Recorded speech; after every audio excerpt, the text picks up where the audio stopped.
happy International Women's Day. Thank you very much for joining me for the Bendigo Tech School's Tech Futures Talk, where we will get to hear from some well-accomplished women in the fields of science, technology, engineering, arts and mathematics. Before we begin, I would like to acknowledge traditional landowners. I'm zooming in from Wurundjeri country, and I know those of you in Bendigo are on Dja Dja Wurrung country.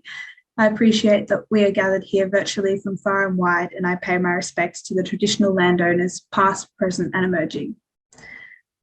Okay, better introduce myself. My name is Luella. I'm a second-year mechanical engineering student studying at Swinburne Uni in Melbourne. Even though I'm living in Melbourne, I am a Bendigo girl. It's where I was born and raised, much like many of you. I've got a keen interest in motorsport, in particular Formula One, something that I got very into over the lockdowns back in 2020. But from there, it's become a little obsessive, and I've been inspired by women like Kate Reid and Amelia Lewis, two engineers who have worked for big Formula One racing teams in the UK. Now, for the women everyone is here for, it is my pleasure to introduce Claudia Bowman, Sue Clarke, and Vicki Lane. Vicki Lane is a user experience specialist and the co-founder of Square V Software for Agriculture, which is a Bendigo-based company specialising in designing and developing software solutions for agricultural projects and agribusinesses. She has worked professionally as both a user experience consultant and software developer, and holds a Bachelor of Engineering from the University of Queensland and a graduate diploma in psychology from Deakin University. She specialises in using on-farm research to develop software that is simple and easy to use, and loves learning about all different types of farming through hands-on research or over a cup of tea. Sue Clarke has held senior positions in health and community services for over 40 years, including community health, local government and the private sector. Sue's experience extends across primary healthcare, philanthropy, governance and community engagement. She has a strong interest and experience in clinical governance and consumer and community engagement. Claudia Bowman is an enthusiastic young geologist who graduated in 2018 with a Bachelor of Science specialising in geoscience and a Bachelor of Arts majoring in Spanish language. After winning the Bruce Hobbs Award for Academic Excellence and attending the National Exploration Undercover School in 2018, she began working as a graduate geologist at Fosterville Gold Mines. Approximately 30 minutes to the east of Bendigo, Fosterville Gold Mine is at present the highest producing gold mine in Victoria. She currently works as an exploration geologist, where she continues to expand her knowledge of geology and its related disciplines. So there we go, there's everyone. I'd like to open our discussion tonight with a question around career trajectory. I've got some questions planned, they're just in front of me, so if you see me looking down, I'm still with you, I'm just taking some notes or referring back to my little plan. So we know, now I'm addressing our panellists, now that we know a bit about each of you, what is something that each of you enjoy about the work that you do? Claudia, we'll start with you. So I guess what I really enjoy about my job is that each day I'm continually learning about the field. I started off as a graduate geologist, as you mentioned, at Fosterville Gold Mine, and as a part of that, I've had the opportunity to work in several different roles. And as a part of that, I have not only developed maturity and a greater understanding of the industry that I had no idea about before I started, and gained the respect and the friendship of the peers around me. So it's not necessarily a career I've ever considered. When I first left university, it was a job opportunity that I took just as something to have a go at, and it turns out that I've really loved working in the mining industry, because it's a really good mix of physical and intelligence-based work where I continue to learn. So yeah. Great, that sounds excellent. And I mean, you're very early on in your career still, so yeah, there's lots to discover, lots to learn, which is very exciting. Yeah. Cool. Vicki, I'll pass on to you. What's something you enjoy about your work?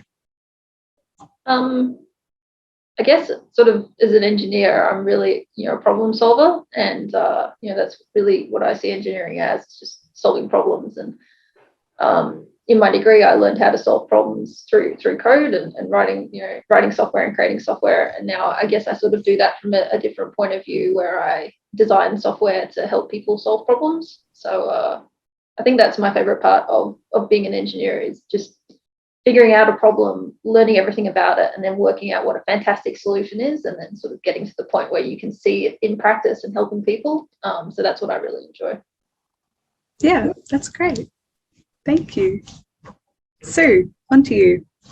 Wow, I'm at the other end of my career. So it was interesting just looking at this question today, and I suppose I thought about how I'd have answered it differently at different stages in my life. But what I enjoy about where I am now, as a sort of, I'd like to say that I'm retired, but I'm not, and I'm never going to retire, is the diversity. I'm at the stage where diversity is really important to me, and I'm talking about diversity in thinking, diversity in communicating, diversity in the groups that I work with or the companies that I work with, and diversity, if you like, based on my absolute passion is about supporting women and girls to get to actually be their best. So that's allowed me at this time of my life to sort of have a focus on that part of the conversation. I'm very privileged to be a mother of 3 boys that I actually birthed and 2 that I brought up. So it's not that I haven't had a diversity of gender mix in my life and any experience, but when I get it down to the very basics, it's about the sisterhood of women working together to look to be creative and to solve, or to have humour, or in fact to actually achieve the things that are both tangible and non-tangible. Yeah, that's really great. And I guess sort of going on from that, is it that sort of sense of community that you feel gives you a sense of accomplishment in your career now? Oh, absolutely. I think when I think about the communities that I've worked with over the years, the thing that's probably drawn me to community, whether it's community of interest or community of a particular geographical community, having been a former dairy farmer's apprentice, that was, my husband was the dairy farmer and I was the apprentice because I never wanted to be the dairy farmer.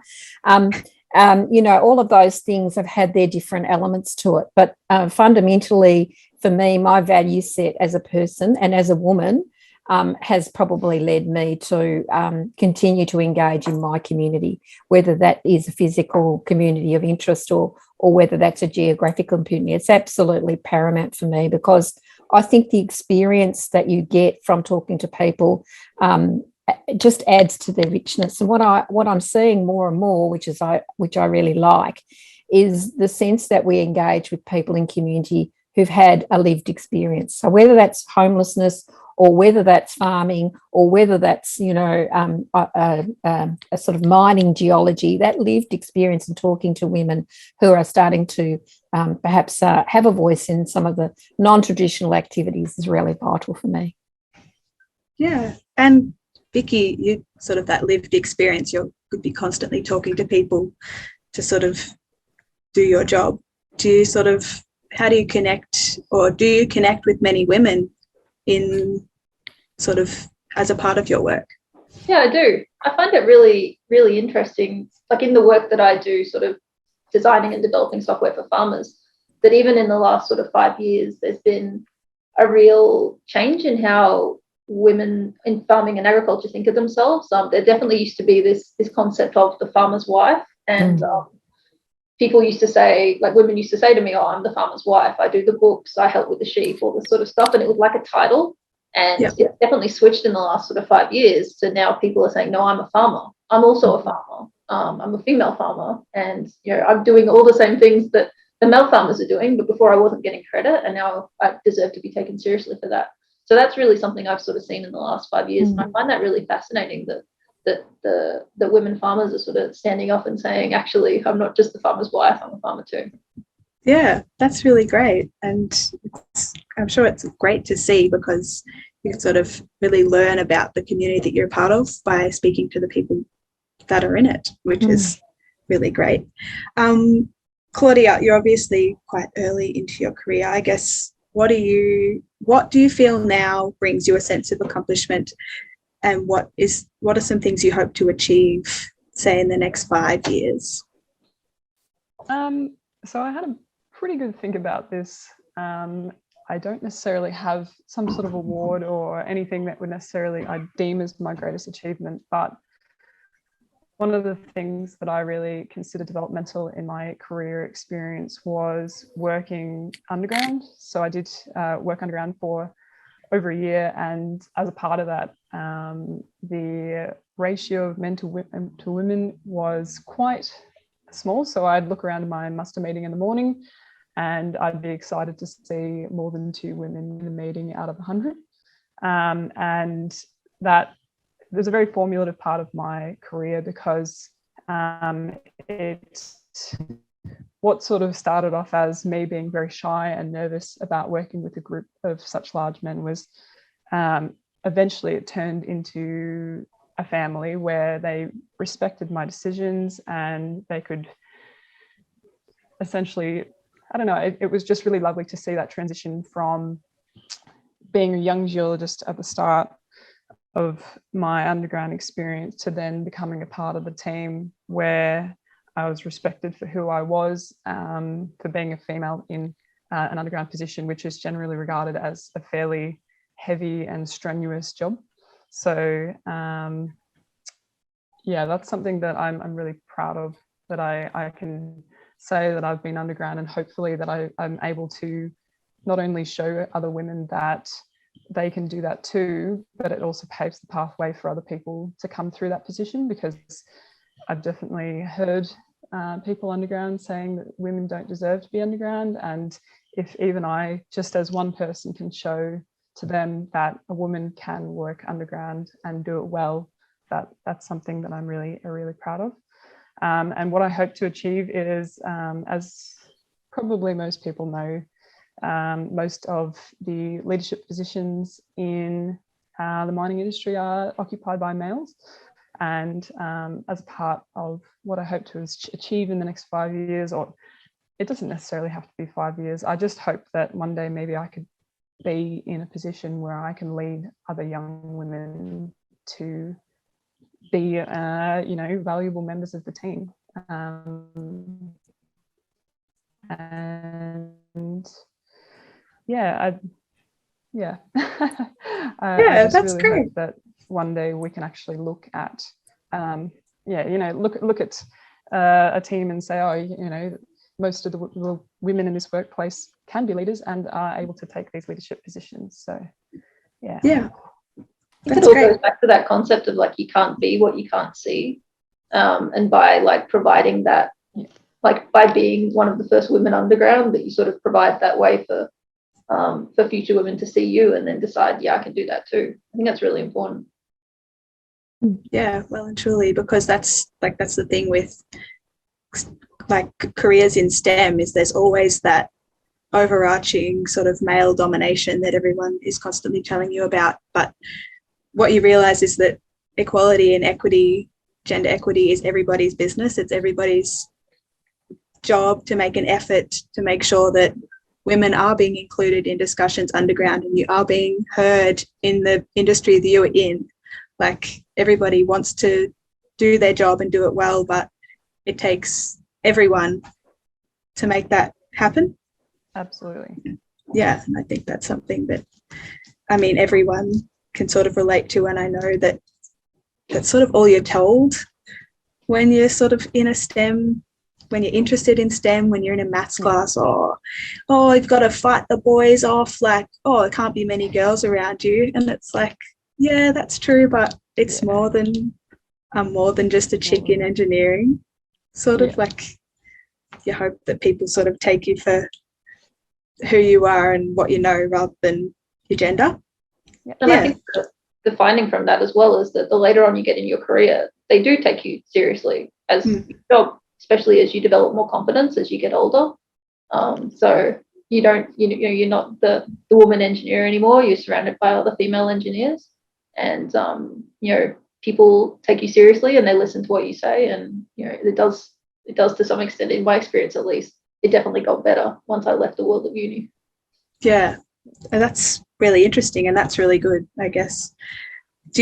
Would you say that you feel a strong sense of community in your role, Vicki, amongst engineers and the people you work with?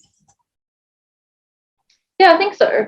Like I find, because I run, you know, a small company in Bendigo, and we have like 7 staff, and we identified pretty early on that it was going to be harder to find female developers to join the company.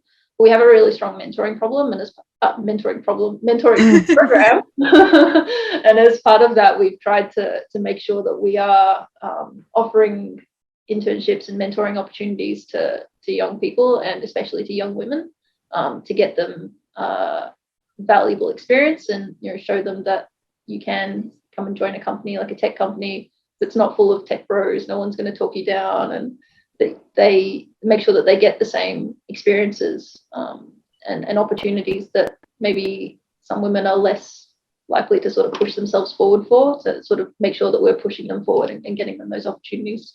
So we've had two women come through our internship program here, and it's been fantastic. They've been great developers, and yeah, it's been really good.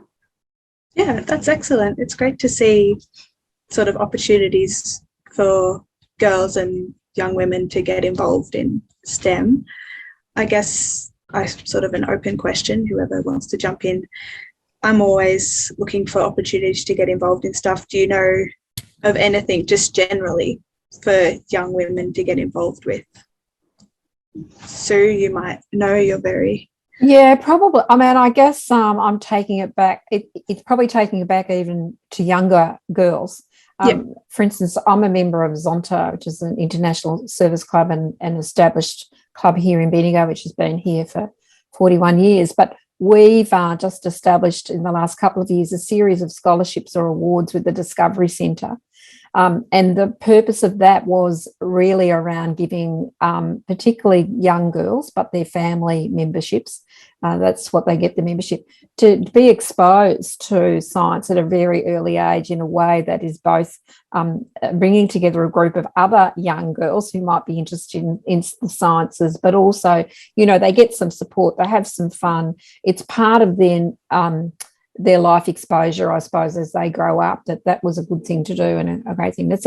It's a small step, but I think if we actually think about the structural barriers about why girls are not perhaps, they're starting to be, but why they're not as pronounced in the STEM area, even though they must study it to go on and be employed in it, is because there are barriers, there are structural barriers, there are behaviours and attitudes that are hard to work through at times. And there are in all positions, whether it's STEMs or others. But I think particularly if we can start exposing girls at high school, perhaps girls at primary school and the like, to great experiences, whether that's maths or science or geology or, you know, archaeology, and I'm not sure that's a STEM subject, but I'll take it there.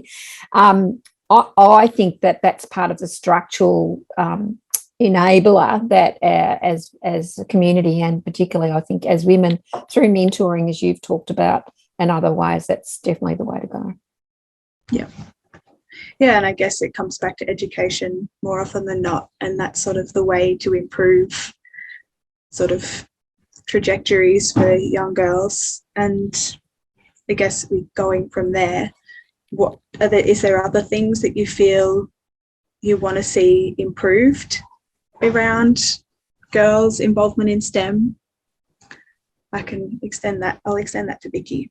Do you have any sort of ideas of key things that could be done better?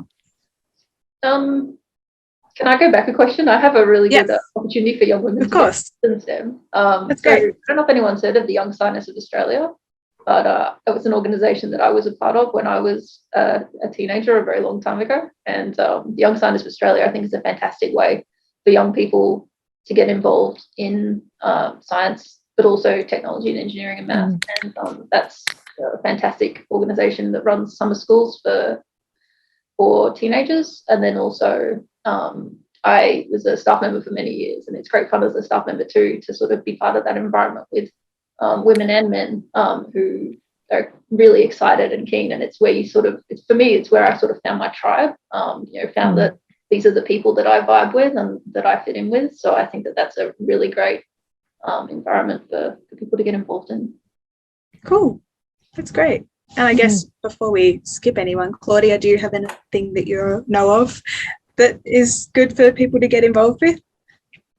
I think it's like Sue and Vicki were saying, what seems to be happening is not only is there not a lot of participation by women, but also in general, specifically in geoscience as a science is on the decline. And there's a lot of, I guess there's not a lot of interest from children or of teenagers of younger age to even being encouraged to move into science. And so one of the things that I became a part of before COVID hit was the Gold Industry Group. They were facilitating high schools and primary schools and doing a program that even just educated people around what the mining industry was and what jobs are available, because I find that some people don't.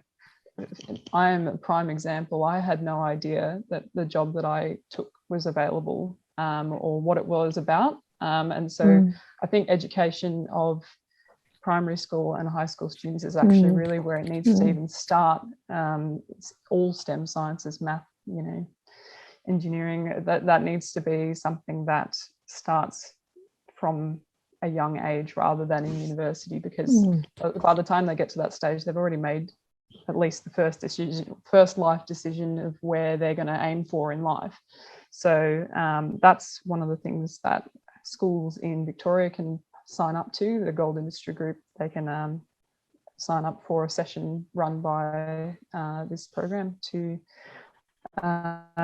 just talk about mining. And the other one that I wanted to mention was something that's run by a lady called Melanie Finch at Monash University. It's called WMISA. It's Women in Earth and Environmental Sciences in Australasia. So it's trying to create a unified network of women working in earth sciences and in both academia, industry and government. And that's something that just aims to promote women in science and involving people that may be interested. So, yeah. Maybe I'll just comment again. I'll put out a little, I suppose it's almost an ad for, but it's not meant to be, for Zonta. Zonta's actually established a STEM scholarship in the last 3 years. And that scholarship's available for someone who's just finished year 12 and is really keen to get into, I suppose, university and into quite a broad STEMs agenda, and can be for 2 years. And it's actually a financial contribution. So if people have a look on our website, if they've got an interest in that and they're in year 12 and looking to follow a career, it's well worth having a look and reading that. And I know that there are others around as well, but we couldn't find any that was specifically in Bendigo. And it can be from, you don't have to live in Bendigo now, but it is really about a young woman who may come from Central Victoria or around Bendigo and looking to pursue their career. Yeah, cool. That's great. I guess a bit more on that too. What's the application process for that like, just if anyone listening is?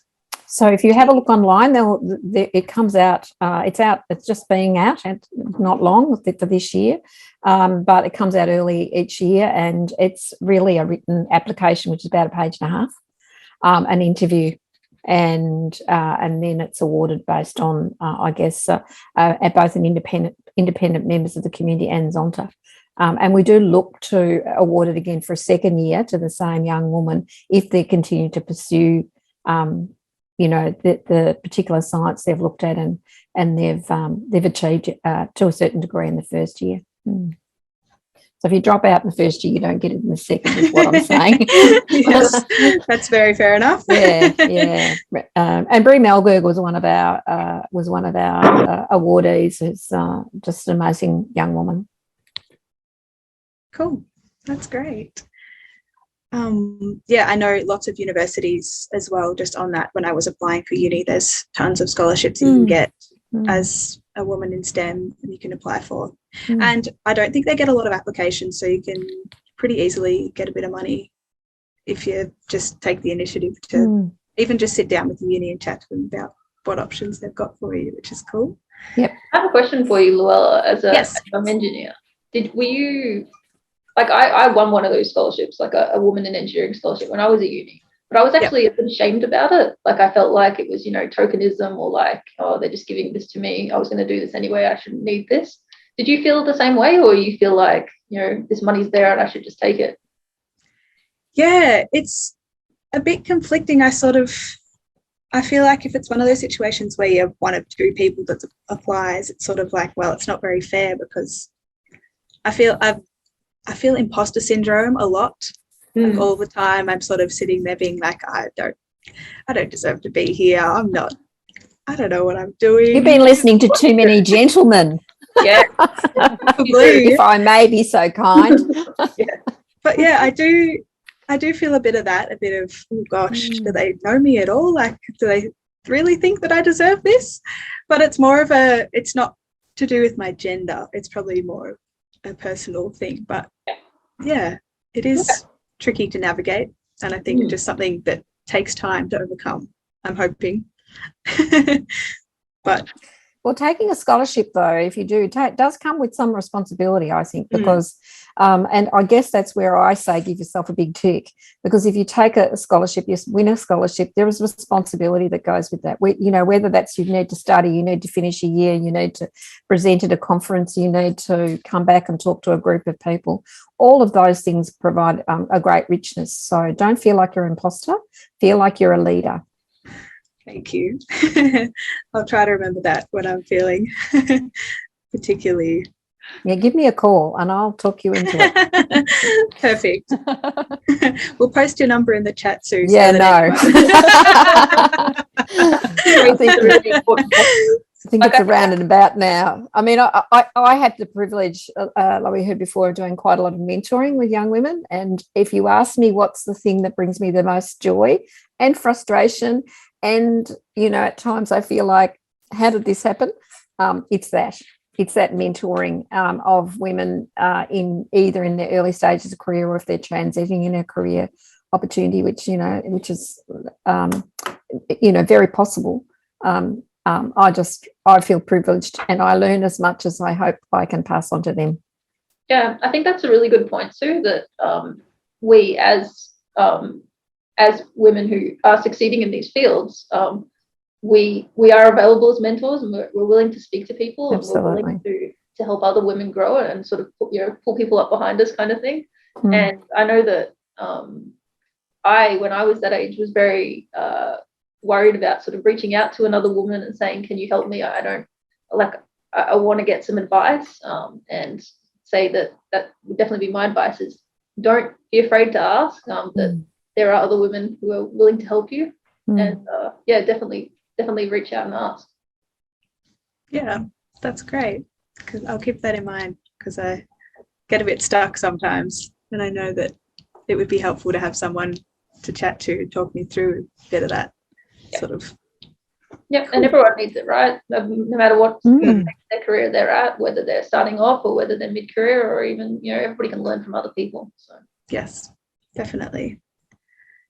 Well, that was a great little line of conversation. I will just quickly bring up, I chatted with Sue last Thursday briefly, and she mentioned that one of the UN themes for International Women's Day this year is around the climate. Let me have a look. I've got it written down, what the actual gender equity today for a sustainable tomorrow. So it's encouraging conversations around how women around the world are responding to climate change. And I guess STEM is very, very tangible fields to see the effects of climate change. And I guess I'm interested to know, what changes have you seen and how has it affected your work in the recent years in relation to climate change? Claudia, if you don't mind starting us off. I guess that's a pretty tricky one, because my work, they actually released a what was it, ESG, what is it, Environment Social Governance report in the last year. And as a part of that, they were looking to put $75 million towards changing or putting in procedures into place that could help the company move towards a more sustainable future by 2050. So as a part of that, if you think about what's involved, power draw, and they're looking towards getting more machinery that's electric and trialing pieces of equipment like that. And we've got they've got some recycling programs at that's all right, doing well. They've got some programs at Fosterville. For example, they had polypipe, in which polypipe is completely recyclable, but because it was coming up muddy from underground, recyclers were actually refusing to recycle it. So one of the guys underground put in an initiative to put the polypipe through a chipper, and that has been taken wholesale to a recycler, and that's now being recycled. So it's one of the things that it's one of the things I actually aspire to as well, is if I were to become a leader in the future, I could make more sustainable decisions in the future, because it is an issue that's very close to my heart. So yeah, there's things that my company is working towards, but it's I don't know if they've touched on necessarily how that relationship is with women. So yeah.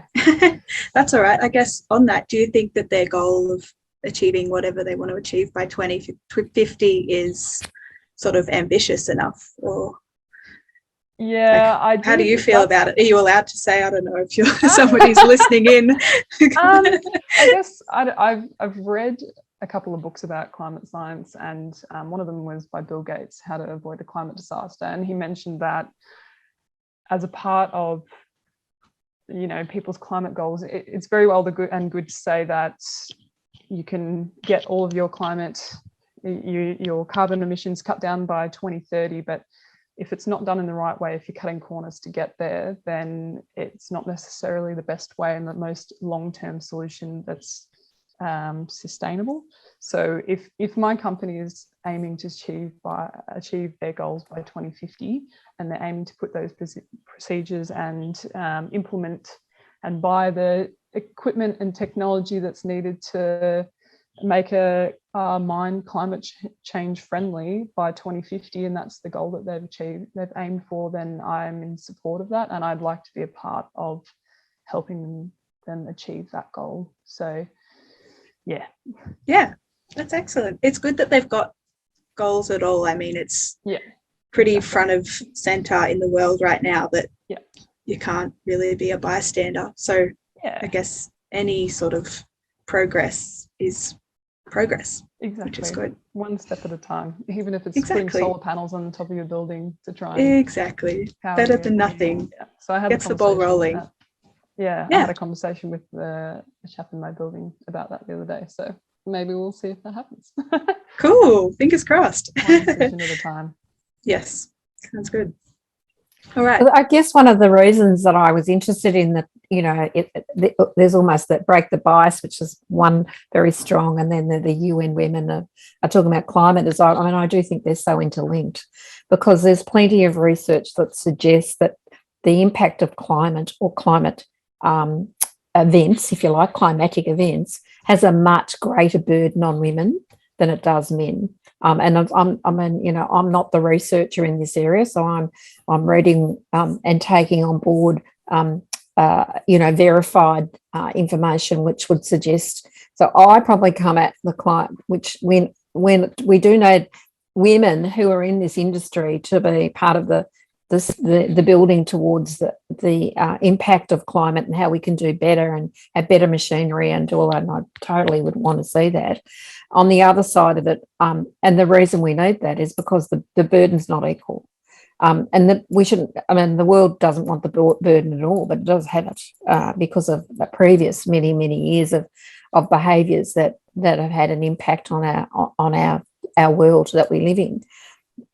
But we have to, there is no doubt that the burden on women is greater in a climatic event than it is, and I'm taking a climatic event just because I'm thinking of the floods currently in this very country. That the ability to work, the ability to earn money, the ability to have to gather the family together and pull the family together to make sure the kids get to school. We know because that happens each and every day, whether there's a climatic event or not. So we just need to get better, I think, as communities and to actually share that burden until hopefully one day we start to see a reversal.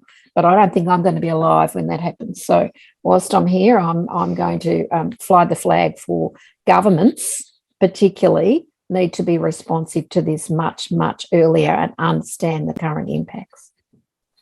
Yes, definitely. Vicki, I guess you and farming, like, it's pretty something that has seen a lot of ups and downs. I mean, just the nature of the industry, but I can't imagine that the climate crisis is helping with that.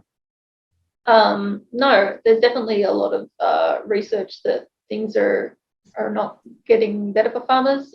Even, we talk about the warming climate, but also rain patterns are changing, rain's becoming more variable, and it's not coming predictably at the time of year that farmers need it. So it's definitely affecting farmers, and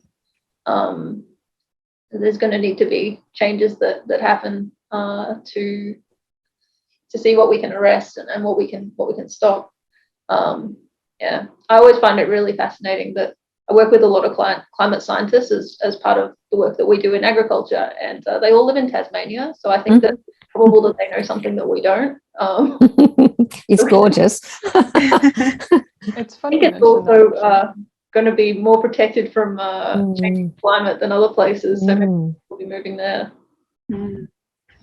I was actually speaking to a bushwalker in Tasmania probably 3 days ago, and he mentioned that Tasmania is the sunniest that he's ever seen it. It should be raining. He's never seen such good weather in terms of no rain and heat. I think it's becoming starkly obvious to people in Tasmania. That climate change is affecting them already. Yeah, that's pretty terrifying, isn't it?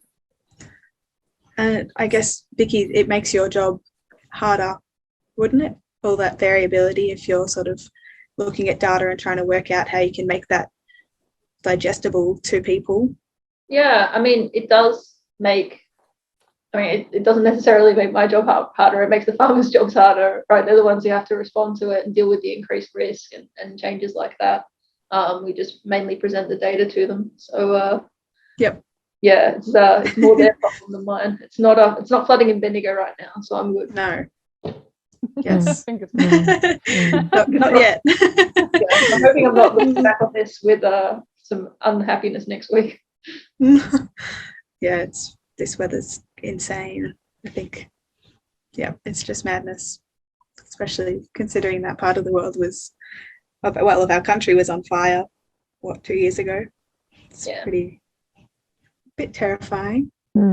But gotta hope you've got, you see it all the time.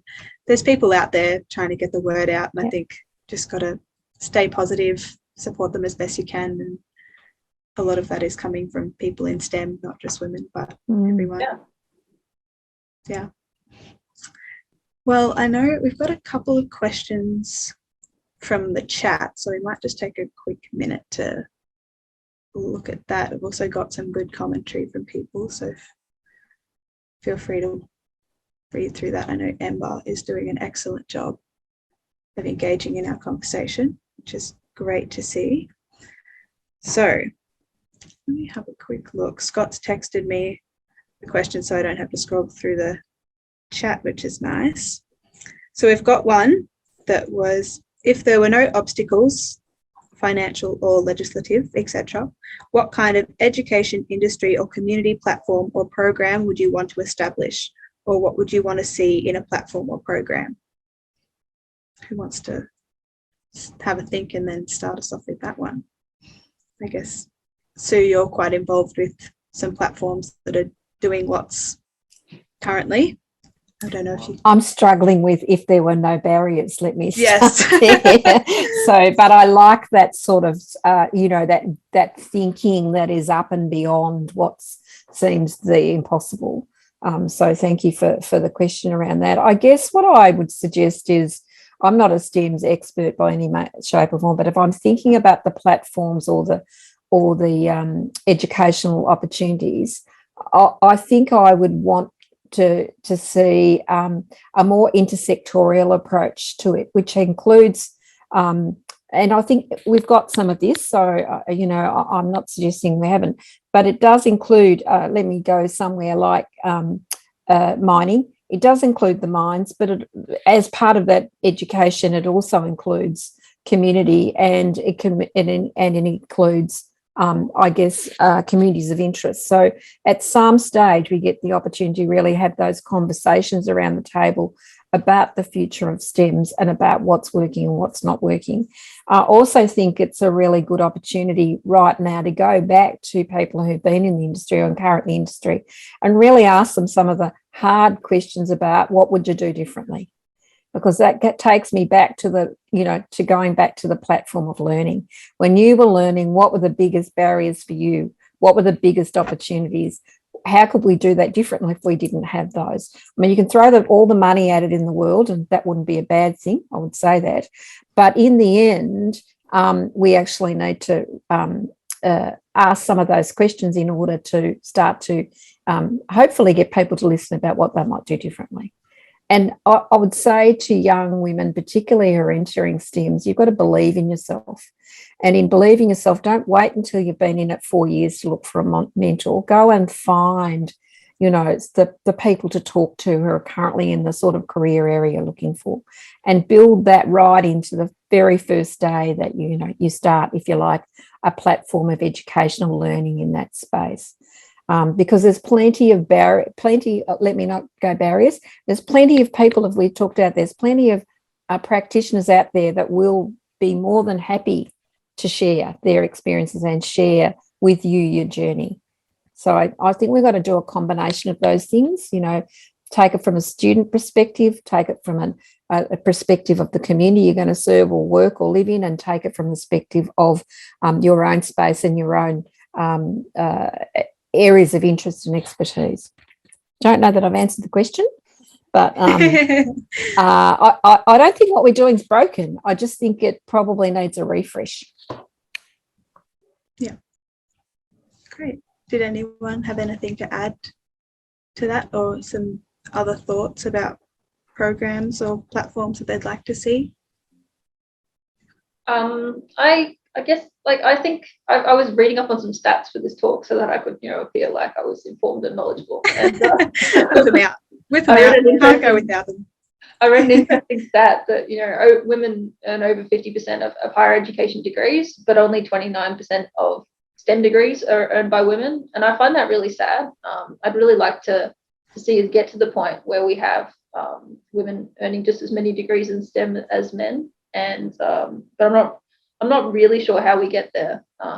What I would like to see, sort of my dream for the future is, can we get to the point where it's less of an anomaly for a woman to be in tech or STEM, where it's just a norm, where we're not, having a panel of women in STEM and tech, because it's just, lots of women are in STEM and tech and it's not a big deal. I think we need to get there. I'm not quite sure how we get there. I think a lot of it is societal attitudes and expectations, and around that sort of late primary school, early high school, women being sort of shamed for being interested in those sort of things. It definitely was when I was younger. I'm hoping that it's changed nowadays, but maybe with the proliferation of pink princess toys like that, I wonder if things have become even more gendered now than they were when I was younger. So it's an interesting problem, and one I'm not quite sure how we solve.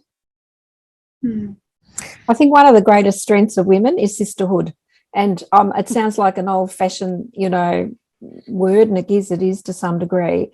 But if I think about my own career, what's given me the most pleasure and drive and feeling like, I can do this has often been, now there's sometimes been a bloke in that sisterhood or two, but it's that sisterhood, that's a sense about, you've got a group of people who together are prepared to invest in you, and you're prepared to invest in them.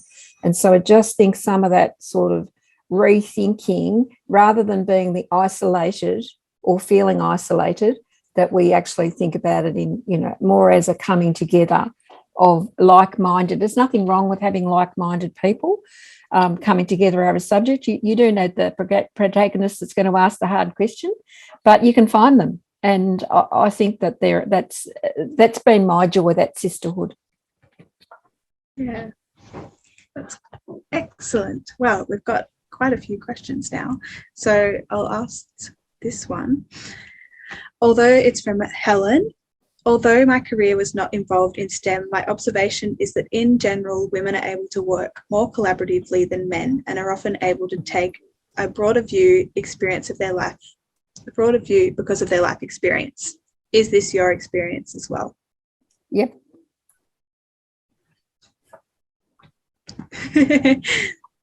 Sue knows. Well, I think I've said it. That's what Yes. I'm saying. That for me, it is the joy of working in that sort of collaborative framework, as I said. So I'd leave it to the other two panelists to add or challenge that perspective, perhaps. Yeah, do you guys? Yeah. I guess for me, I haven't actually, thinking about it, a lot of my teams that I've worked in haven't actually had a fair amount of females in them.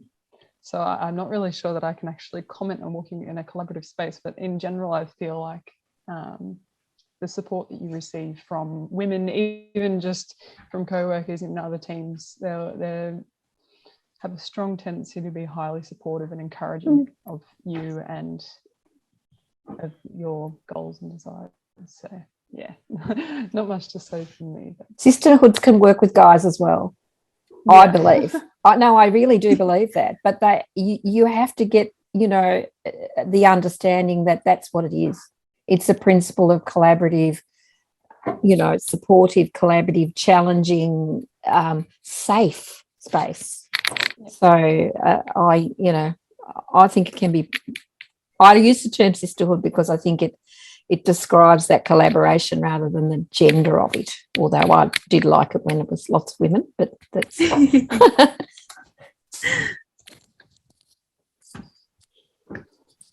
Vicki, anything to add, or have you on the same page? Yeah, I think that I'm not sure if it's maybe a change in work styles as well, that I think that the younger generations tend to be more collaborative than the older generations, and maybe that is partly due to the more younger women becoming involved in those kind of groups and things like that. So I definitely think that all people have capacity to learn from their life experiences and work collaboratively and stuff like that. I know that women are excellent at it. There are many men who are excellent at it too. Yep. Yeah, I think it's just an individual thing to some extent. Cool.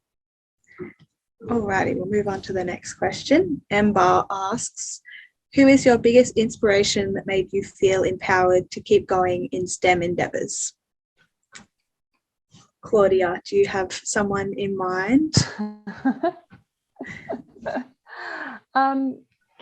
It's funny. I was actually listening to a talk on gender inequality in geoscience, and there was this lady called Helen Degling that gave a talk. I've never met her, but I found her story very inspiring because one of the challenges that women face in the mining industry is if they wish to go and have a family, they often have to stop their career progression because of the nature of the job, in the sense that often you're away from your family. Whether you're flying out to Perth for 2 weeks at a time, it's not really achievable to raise children while still working in the industry. And she was someone that in her talk, she talked about how she persisted even though there was mining busts, and having a young child, she persisted and was able to obtain a leadership position in her current job. So that was someone that was really inspiring to me, is that often women are passed by from promotions and other progressions because of their nature that they have children. And so one of the things that I thought was great was that somebody like me that maybe want to have a family in the future could still push on in that respect. And obviously that's one of the things that still needs to progress is equal maternal and paternal leave, so that in the industry both males and females have a similar amount of time to care for their children, and so it won't have an effect more on women and their career progression than it does on men. So yeah, that's great. It's cool that there's people in your industry talking about that and being a voice and something that you can sort of follow and listen to and sort of know that it is a possibility. They can have that. That's often talked about, so I really appreciate her perspective and the willingness to talk out about it. Yeah, that's excellent. Good to find people that sort of meet the needs of your sort of career path or places you want to be. Can help you sort of see it sort of in the tangible experience. Yeah.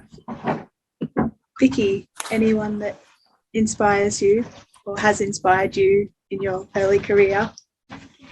Yeah, I mean, I guess in my early career, when it was probably the hardest to fight against the forces of angry young boys who didn't like having a girl in their midst, I think it's very similar to what Sue said. It was, the other women in my degree, the other women that I was working with who were, they're doing it, I can do it too. That kind of feeling that even though it wasn't necessarily something that we talked about, just the fact that, hey, there's a bunch of us and we're all here, and we do deserve to be here.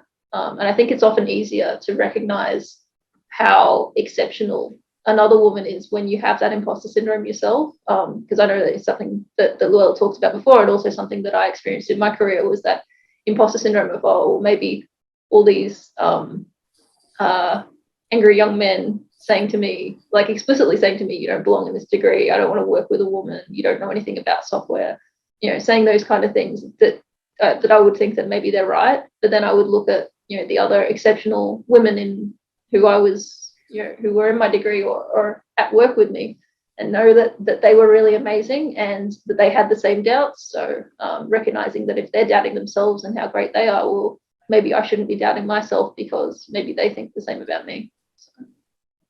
Yeah, strength in numbers. Yeah, definitely. Absolutely. And Sue, I know you said you're not going to retire, but I'm sure you're someone that a lot of people look up to. I'm not sure if you sort of are aware of it or if it's in your peripheral, but look, well, no, I don't think I think of myself quite like that. I like the fact that my grandchildren look up to me a little bit. That's nice, especially if it's because they want an ice cream at the local shop or whatever. That's fine. That feels very normal.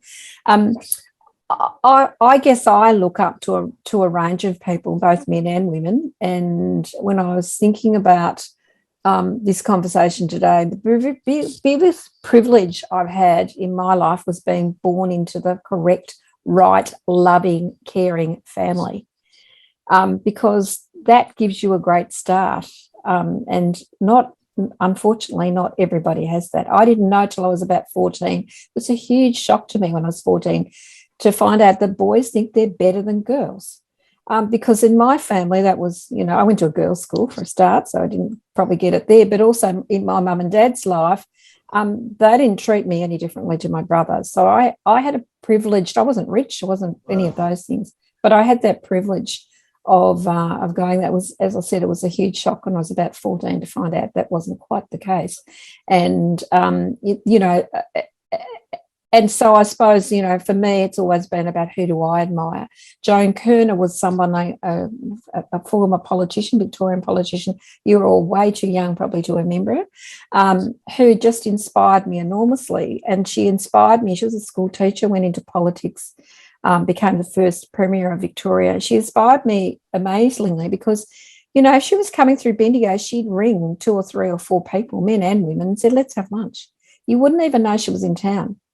But it was about listening and learning and being part of her, what she was building her knowledge about.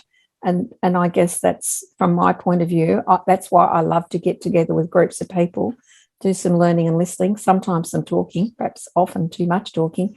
But it is about, you know, how do I learn? How do I know what will work and what won't work? So that's my privilege.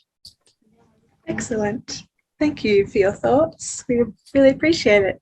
And we are getting very close to 6 o'clock, so it might be a good time to wrap up, because I do have somewhere to be after this. But yeah, thank you everyone for coming along. A big thank you to our panelists, Claudia, Sue and Vicki. It was great to have you guys here this evening. I'd also like to say thanks to Steph Dunn and Scott Altrider, who were in the background, for their back of house support and their efforts to make sure I was prepared as I could be for today. I really appreciate it. Also, big thanks to Graham Wiggins and the Bendigo Tech School for giving me the opportunity to host tonight. It's been a great opportunity for me. I've loved to hear from you guys, and it's great to give other people the opportunity to hear from people. I sort of wish I got involved in more of these things when I was sort of in high school and sort of had a bit more guidance on the direction I was taking. But yeah, keep your eyes peeled, everyone, for events that the tech school is running. I know they've got lots of things on their website. You can also subscribe to the newsletter to be updated right to your email about what's happening. So yeah, there will be a recording of tonight's webinar if you want to go back and watch it, or send it to someone who might be interested in what we've had a chat about tonight. I'm not sure, like I would say it'll be on the website. It's a pretty safe bet, I reckon. Yeah. But yeah. Can I just say as well, you've done a great job tonight. Yeah. Thank you. Everything, moderating a panel as a young student, you know, in uni. So you've done a fantastic job.